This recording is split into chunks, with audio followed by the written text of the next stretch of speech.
सास का आदान प्रदान। वह दूसरे की थाली में घी ज्यादा दिखता है, कहावत है ना। तो उसी कहावत से प्रेरित होकर ये कहानी सुने।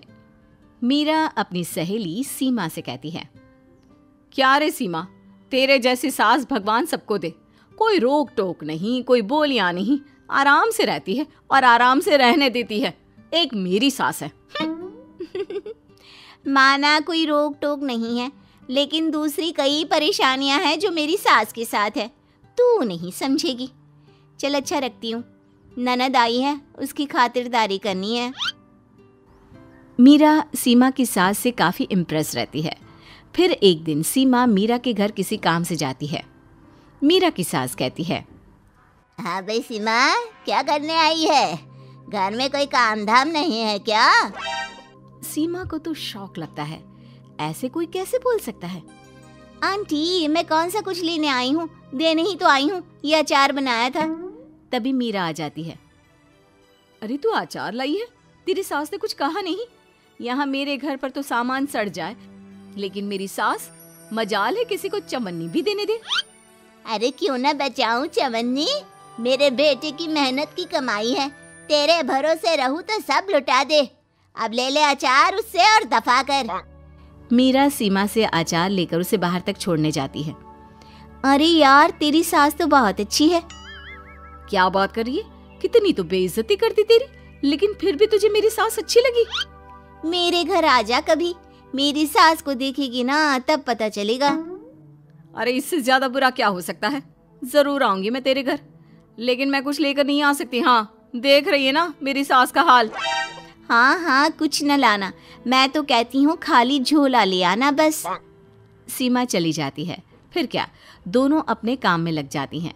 लेकिन एक रोज न जाने क्या होता है, मीरा सीमा के घर आती है। सीमा की सास कहती है, अरे सीमा, देख तो कौन आया है, तेरी सहेली मीरा। मीरा, आज कैसे यहाँ पर? आजा आजा। और ये हाथ में क्या है तेरा? क्या मतलब? कुछ नहीं आंटी जी, ये तो खाली थैला है। वो क्या है ना, मंडी जा रही थी तो सोचा मीरा से मिलती चलूं। अरे काहे को मंडी जाना, कल ही मेरा बेटा सब्जी लेकर आया है।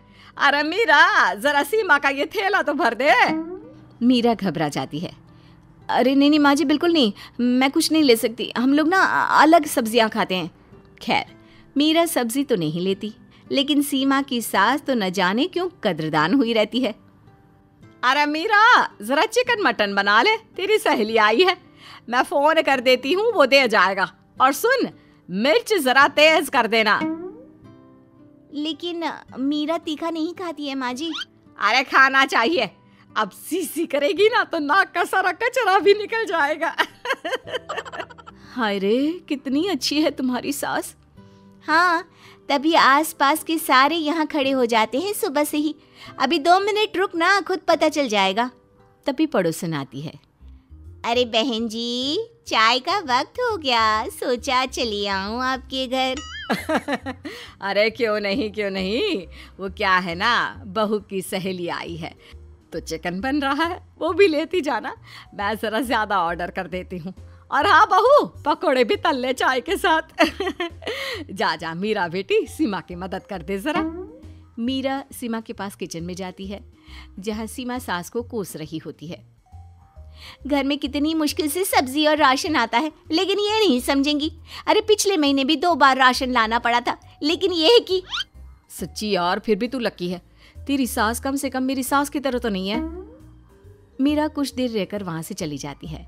दोनों बहुएं किसी तरह सास के साथ दिन काट रही थी कि एक दिन सीमा कहती है, नहीं नहीं माँ जी, बस करिए, तंग आ गई हूँ मैं आपसे।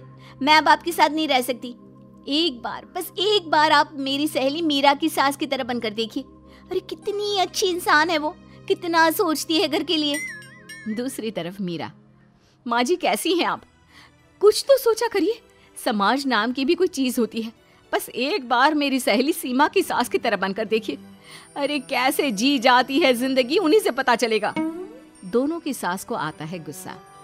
अरे भाई, कोई छोटे बच्चे तो है नहीं जो किसी के साथ तुलना कर दे और वो कुछ ना कहे।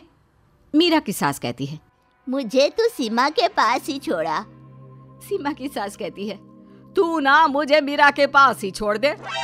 दोनों एक दूसरे से सलाह करती हैं और सासों का किया जाता है आदान प्रदान यानी एक्सचेंज। अगली सुबह मीरा की बदली हुई सास। अरे मीरा, मेरी बेटी आ रही है। मीरा को तो आदत थी कि घर का कोई भी आए दमड़ी ना निकले, ना कुछ बनाना ना कोई लेन देन। अच्छा माँ जी ठीक है, कोई बात नहीं।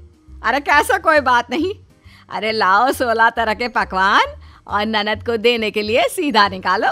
सीधा समझती हो ना? देना लेन देन? अरे माँ जी कैसी बात कर दी।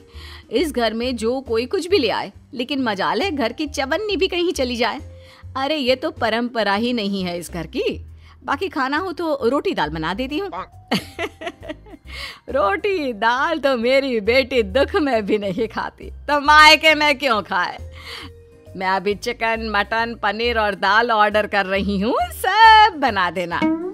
लेकिन मेरी तो आदत ही नहीं है इतना सारा खाना बनाने की। नहीं माँ जी, मुझे तो माफ करें। अरे कैसी बात कर रहे? तेरी सास की बेटी नहीं आती थी क्या? आती थी ना, खूब आती थी, लेकिन मजाले की सास कुछ एक्स्ट्रा कर दे। माँ जी देखिए, मेरी तो ये आदत नहीं है। दूसरी तरफ सीमा। माँ जी, वो मेरे मायके से लोग आ रहे हैं, तो मैं जरा उन लोगों के लिए कुछ बना लेती हूँ। क्यों बना लेती हो? दाल रोटी बनी है ना, साथ में अचार रख देना। वैसे आ क्यों रहे हैं बेटी के घर? सीमा को तो बहुत बुरा लगता है। कहाँ तो उसकी सास पड़ोसी के कुत्ते को भी घी की रोटी खिलाती है, और कहाँ ये मीरा की सास जो उसके मायके वालों के लिए सूखी रोटी अचार रख देने की बात कर रही है। वो मेरी भाभी आई है ना, नहीं तो शादी के बाद भाई पहली बार आ रहा है। हाँ तो उन लोगों को बोल दो, हमारे घर का रिवाज है सास के लिए 10 साड़ी हार और सजावट का सामान लेकर ही आना, समझे? सास तो बोली जा रही थी, लेकिन सीमा को कुछ समझ में नहीं आ रहा था कि वो क्या करे। सीमा का पति। अरे सीमा क्या हो गया? तुम्हें तो माँ से बिल्कुल ऑपोजिट चाहिए थी ना। कहाँ माँ हर किसी के आव भगत में तुम्हें लगा कर रखती थी, लोगों से खूब मिलती, घर का सामान बांटा करती थी।